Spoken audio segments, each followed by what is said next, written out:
Mesdames, Messieurs les ambassadeurs et les représentants du corps diplomatique, Mesdames, Messieurs les membres du CNDC, Mesdames et Messieurs, et surtout, sœurs engagés.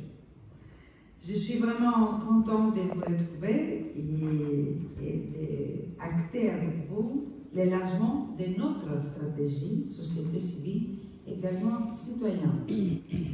Beaucoup d'entre vous ont contribué activement à son écriture et pas seulement au sein du ministère.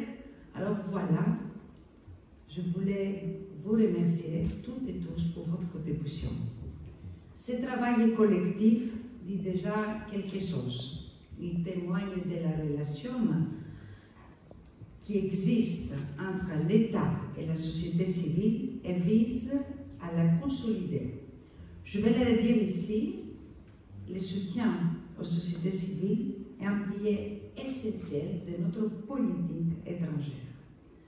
Vos organisations, dans leur diversité, jouent des rôles essentiels, comme conceptrices de projets et d'approches innovantes, comme actrices de proximité auprès des populations les plus vulnérables, comme partenaires stratégiques dans les réflexions et les plaidoyers en faveur de la solidarité internationale, comme vigie, parfois même comme lanceuse d'alerte, ou encore comme passeuse de savoir pour sensibiliser et mobiliser nos concitoyens et surtout notre jeunesse aux enjeux de solidarité et de développement durable.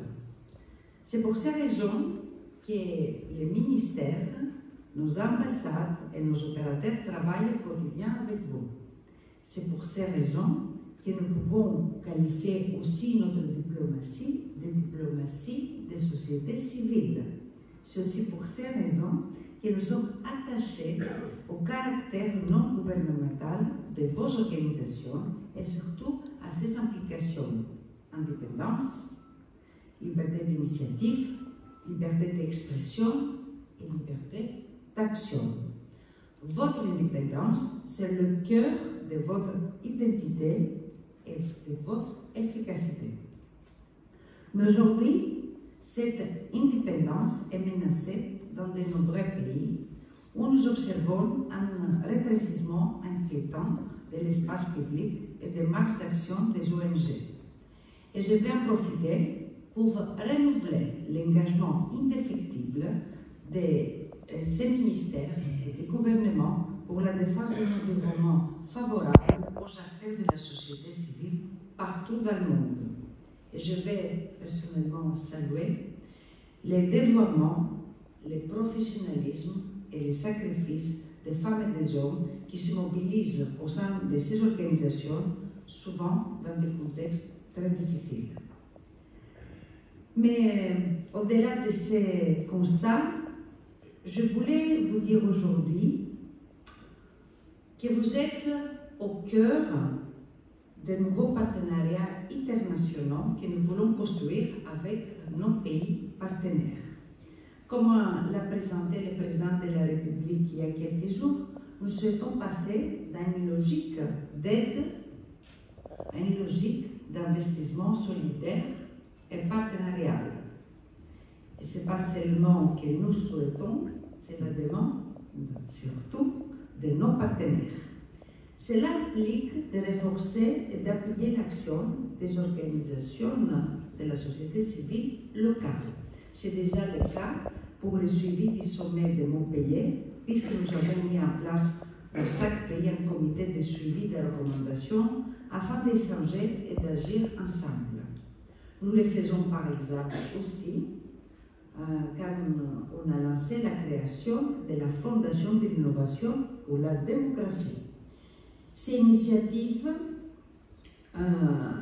renforcent notre dialogue et notre coopération avec les diasporas et la jeunesse. Cette approche partenariale doit également s'appliquer à nos relations ici, en France. J'ai eu l'occasion de le dire lors de chaque plénière de CNDC. Je suis très attachée à mener une démarche volontaire pour construire avec vous des coalitions ad hoc qui vont nous permettre de répondre à des défis partagés. À cet égard, j'ai récemment échangé avec plusieurs fondations pour identifier des axes de travail à commun. J'ai attentivement pris note de leurs propositions dans un souci, comme vous avez dit, de co-construction de notre politique publique toujours plus poussée. Mais aussi, j'ai reçu de nombreuses organisations de la société civile et je suis très attachée à dialoguer toujours avec la société civile partout, pas seulement les sociétés civiles et les organisations françaises, mais aussi à tous les voyages locaux, internationaux aussi, pour voir comment on peut s'articuler pour avoir de meilleurs résultats. Au Niger, au Gabon, au Congo, Costa Rica, Colombie, partout où je vais, je passe beaucoup de temps, et c'est le temps aussi qu'il me nourrit intellectuellement pour avancer. Alors, ces réflexes OSC, comme on peut dire, c'est tous les ministères qui sont en train de l'acquérir.